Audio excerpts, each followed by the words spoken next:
I'm hoping I don't have spinach in my teeth right now. But Bridget's got a story next for us. Bridget, what are you telling us? Okay, let me put down my corn first. So today's story is about SPAC Nation. Some of you may have not heard of SPAC Nation. They are a church that mainly operate in London, but I believe that they do have other branches around the UK. They've promoted themselves as helping with knife crime. So a lot of members of the church and a lot of pastors of the church are former gang members or people from disadvantaged communities, and they've joined the church to change their lives around. However, recently there's been a lot of allegations surrounding the church and the activities and how it operates and not paying them back. So you have 18, 19-year-olds taking out loans like £5,000 loans, £10,000 loans. And I guess what I want to talk about with you guys is that how come this was sort of left, just no one really spoke about it? How come it's only recently? Well, I actually did a project because I study religion, philosophy and ethics, and I was doing a project on how music links to popularity of church. And a lot of with the drill. Yeah, with the drill music, with SPAC Nation, that's when they first kind of got in the news. But even with Anglican churches, some people go for the organs, People go to church because of music a lot of the time and community. And I was looking at that and I spoke about SPAC Nation because I saw a video of them. And they literally had a song, and it went like this.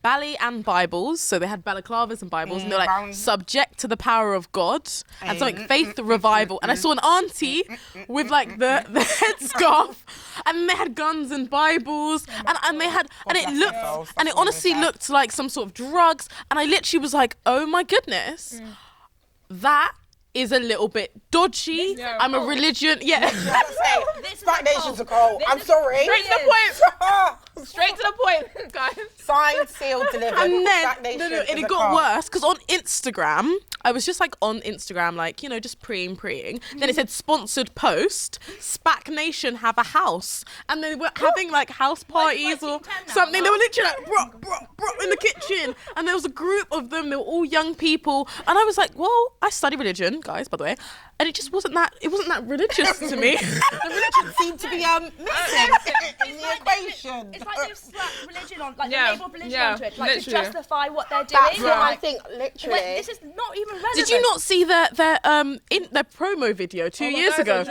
Oh my God, They had everybody had red bottoms. Do you know how much red bottoms cost? Do you know what? And these people, but they genuinely don't even it's not even like they have good jobs. Their kids taking out loans and, pastor driving Mercedes, 2019 plate, Gucci suit, Balenciaga.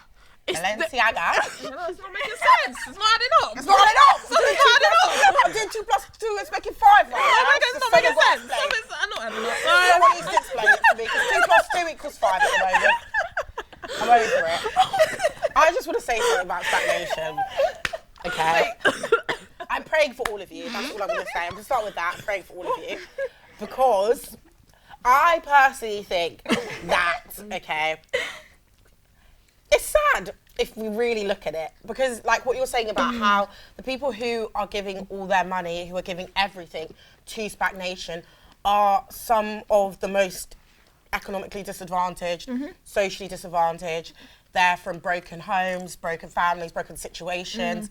And I feel like SPAC Nation is preying on their vulnerability. Because when you are vulnerable and you are that young, don't get me wrong, there are older people in that church as well, but when you are that young, you will look anywhere to find that sense of home, that family belonging. Community. Look at gangs, for example. It's a well-known fact that it's that idea of having people, it's a family, of feeling like you belong to something. Like we all have that thing to want to belong to something. I think it's actually very sad when it comes down to it that they're literally manipulating and taking advantage. Like literally what you were saying about how they've slapped religion on it and they're doing whatever they want. And I think that's where they've been able to get away with it. I've been looking at SPAC Nation for a while now, and I've seen that politicians have been involved from the get-go.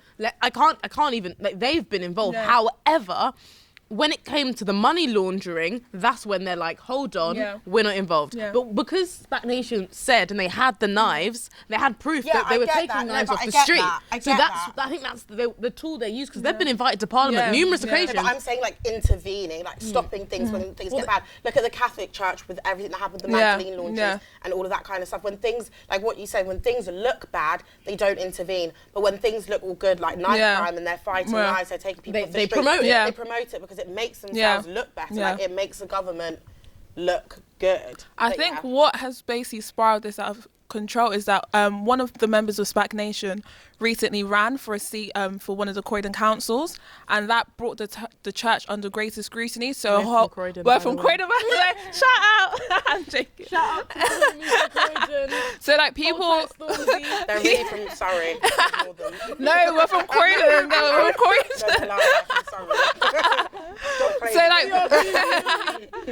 So like people who weren't aware of SPAC Nation in Croydon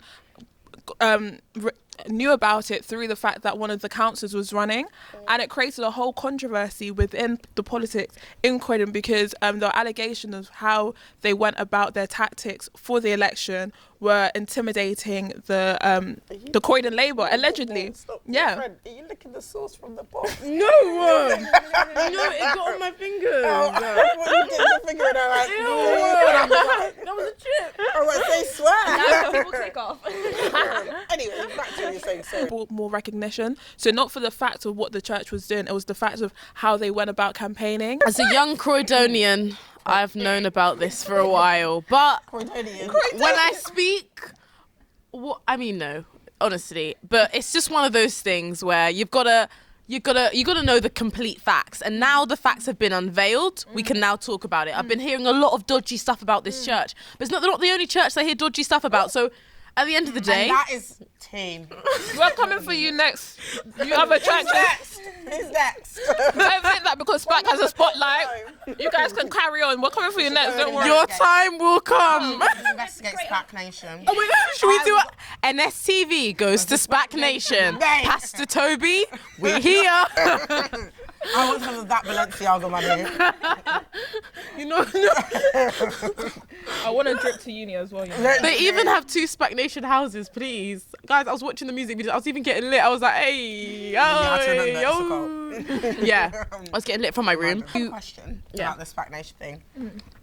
If they, be honest, if they gave you £1 million I know this is going. to back SPAC Nation, Would you do it? would you do it? Can I wear a balaclava? Guys, I don't want them to come for me. I don't want them to come for me. No with face, no juju. case. Juju. They did juju, trap mash. So guys, this might not be safe video. I rebuke any juju If right it just now. stops next week, just know why. Do you go to SPAC Nation or planning to go? Probably don't. Yeah, exactly. Drippy, make sure she's a drippy before you leave. Louboutins, man. Walking a mile in these Louboutins. But I They don't wear this where I'm from. Very true.